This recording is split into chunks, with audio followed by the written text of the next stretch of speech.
안녕하세요, 바둑에듀입니다. 오늘은 바둑 고전 명곡을 소개해 드리려고 하는데요. 바둑 13단이라고 불렸던 호닌보 도사쿠의 생애 최고의 걸작을 여러분들께 소개해 드리려고 합니다. 왼쪽의 기보의 바둑이 호닌보 도사쿠가 스스로 칭했던 평생에 두 번 다시 없을 최고의 대국이라고 했던 바둑의 모습입니다. 지금보다 약 300년도 더 전이었던 1683년에 호닌보 도사쿠와 야스이 슌지가 두었던 두점 대국이었는데요. 어성기 대국이기도 했습니다. 바둑의 유력한 네 가문 중의 하나인 야스이 가문의 수제로 이름났던 슌지가 흑이었고 도사쿠가 백이었습니다. 도사쿠는 이 바둑을 되돌아보면서 슌지의 수법은 하나하나가 묘하지 않은 것이 없었으며 나 역시 교를 다해 한 점의 후회가 없이 최선을 다해 두었던 최고의 대국이라고 칭했습니다.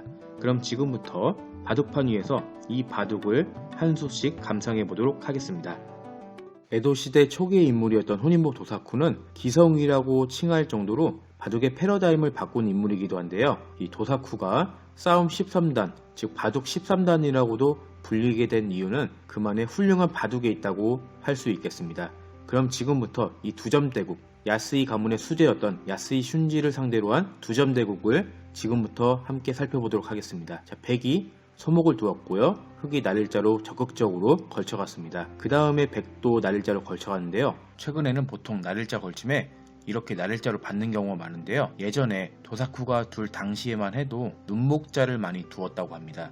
왜냐면 백이 날일자로 아래로 2선으로 가고 3-3으로 받을 때 폭이 너무 좁다는 의견이 당시에는 정설로 여겨졌던 거죠. 최근에 현대바둑과 많이 다른 부분이었습니다. 그 다음 수도 참 놀라운데요. 이 자리를 두었습니다. 이 모습은 현대바둑에서 종종 등장하는 미니 중국식 포석의 한 모습이라고도 할 수 있겠죠. 300년도 더 전에 이런 감각을 보여준 도사쿠의 수, 정말 다시 봐도 놀랍습니다. 다음으로 흑이 우아기를 차지했고요. 역시 백 도사쿠는 적극적으로 걸쳐갔습니다. 그 다음에 협공을 하고 좌상기를 입구자로 붙인 다음에 흑도 손을 빼고 좌하기를 눈목자로 붙였습니다. 그 다음 3-3으로 파고들었고요.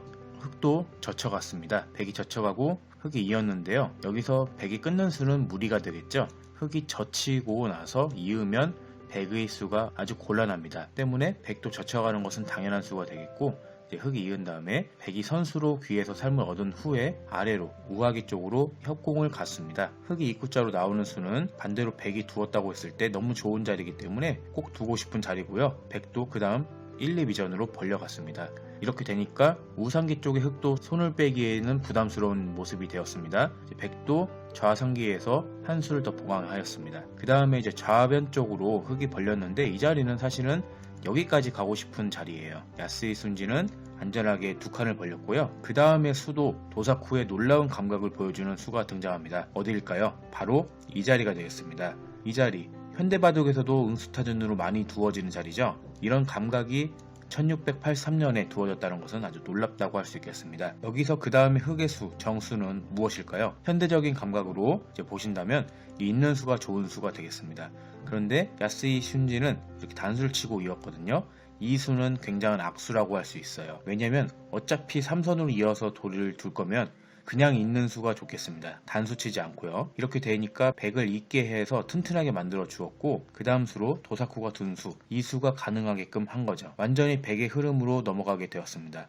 우하기 쪽의 흑이 이제는 보강을 할 수밖에 없는 모습까지 이어지게 된 거죠. 만약에 그냥 이었다면 방금 같은 백의 수는 자연스럽게 이어지지 못했을 겁니다. 그래서 악수를 두었고 백이 있고 나서 흑도 있고 백이 날일자로 쉬어가는 모습까지 나왔는데요. 만약에 백이 그냥 날일자로 가면 흑이 붙여서 나오는 수가 너무나 눈에 보이죠. 여기서 백이 쉬어가는 수, 이런 수를 둔다는 것은 밭전자를 째고 나올 수가 없다는 가정하에 두어진 수가 되겠습니다. 이후에 흑이 입구자로 붙여서 귀를 보강했고 아까 단수 친 수를 응징하기 위해서 백이 끊어갔습니다. 여기서 흑도 늘어서 반발하는 것은 백이 늘었을 때 하변과 중앙을 동시에 돌봐야 돼서 무리가 되는 모습입니다. 흑이 한 칸으로 뛰어서 버티면 백이 쉬어가는 수가 너무나 통렬해요. 흑이 밀고 나와도 계속 젖혀가서 이것은 흑이 답답한 모습입니다. 젖혀간다면 입구자를 하나 붙여놓은 다음에 계속 늘어서 흑이 아주 답답한 모습이에요. 오른쪽을 찌르고 나와서 반격을 해도 이 모습은 흑의 무리라고 할 수 있겠습니다. 끊어도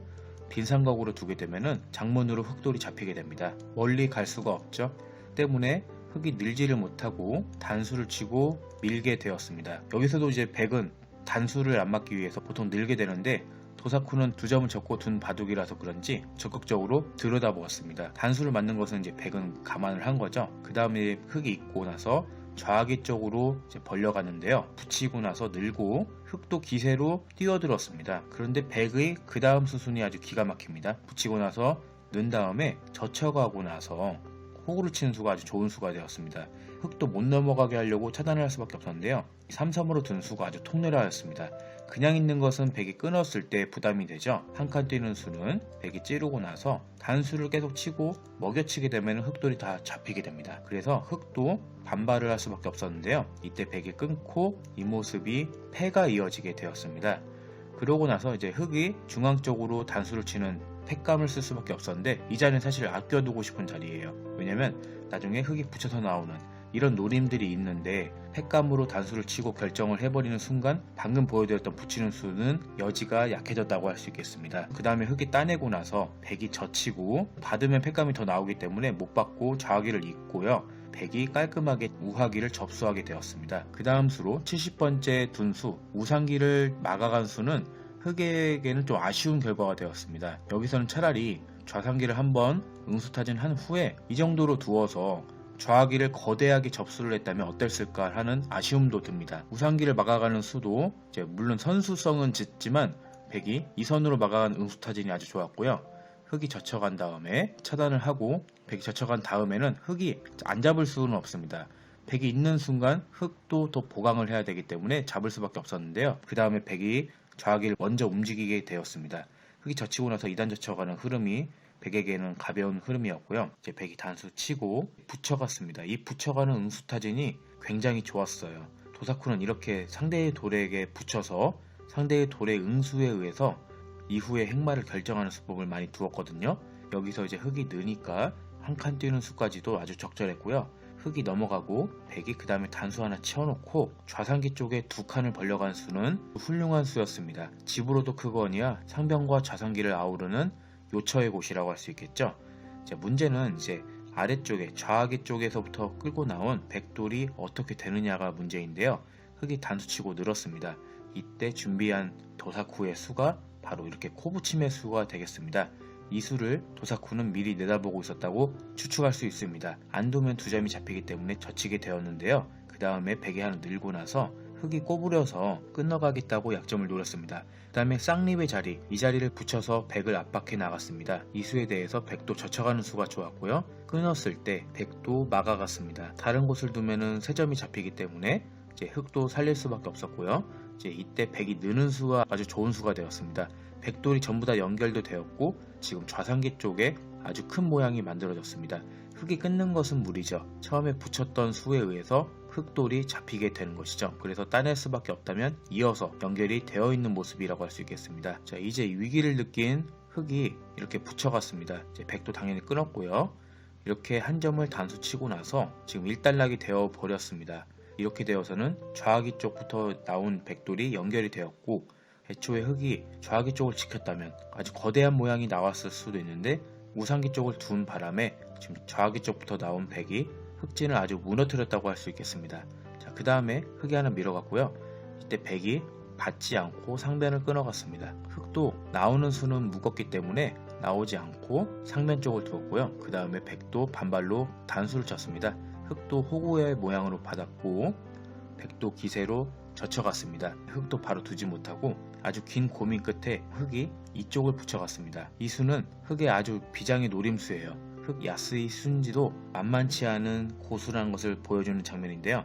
만약에 백이 아래로 받으면 끊어서 지금 잡혀있던 흙돌을 준동하는 맛을 노리겠다는 겁니다. 이렇게 잡으면 위에서 단수 치고 이을 때 이렇게 연결을 꿰야겠다는 거고요. 위로 단수 치게 되면은 아래쪽에서 단수 하나 쳐놓고 이렇게 집 모양을 만들어서 뒷맛을 노리겠다는 겁니다. 입구자로 가면 이어서 이것은 패의 맛이 있죠. 따라서 백이 지금 아래로 받으면 끊는 수가 있어서 굉장히 좀 난처한데요. 그래서 도사쿠도 위에서 받았습니다. 그 다음에 흙이 치받고 나서 아래로 젖히고 백이 늘고 이렇게 선수로 우변 쪽을 이득을 보았습니다. 안 막을 수는 없으니까 백이 막았는데 다른 곳에서 손해를 본 흑이 우변 쪽에서 점수를 땄다고 할 수 있겠습니다. 자, 그 다음에 아주 귀중한 실리에 요쳐 좌변 쪽을 하나 늘어갔고요. 이제 백도 따낸 다음에 흑이 중앙 쪽을 젖혀갔습니다. 이제 백도 안 두면 끊기기 때문에 이을 수밖에 없었고, 다시 흑이 따내서 패를 굴복하지 않겠다 의지를 드러냈습니다. 그 다음에 백이 약점을 찔러갔고요. 흑이 붙여서 연결을 해 나갔습니다. 흑도 패를 버티지 못하고 이었고요.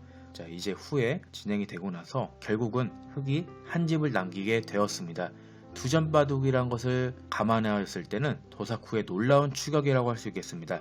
약 20집 이상이 차이가 났다고 봤을 때 한 집까지 쫓아온 것은 대단한 결과라고 할 수 있겠죠. 도사쿠가 두 번 다시 없을 최고의 바둑이라고 평할 정도로 야스이 슌지와 도사쿠의 치밀하고 놀라운 수들이 향연을 펼친 대국이었습니다. 자, 오늘은 1683년 도사쿠가 야스이 슌지와 두었던 명국을 소개해드렸습니다. 과거에 살았던 바둑 인물과 이렇게 기보를 통해서 대화를 나눌 수 있다는 것이 바둑의 큰 매력인 것 같습니다. 오늘 바둑을 감상하시면서 기성이라고 불리웠던 도사쿠의 바둑을 마음껏 느끼셨기를 바랍니다. 오늘 영상도 좋으셨다면 구독과 좋아요 잊지 말고 부탁드리고요. 다음 시간에도 더 좋은 내용으로 인사드리는 바둑의 누가 되겠습니다. 끝까지 시청해주셔서 감사드립니다. 고맙습니다.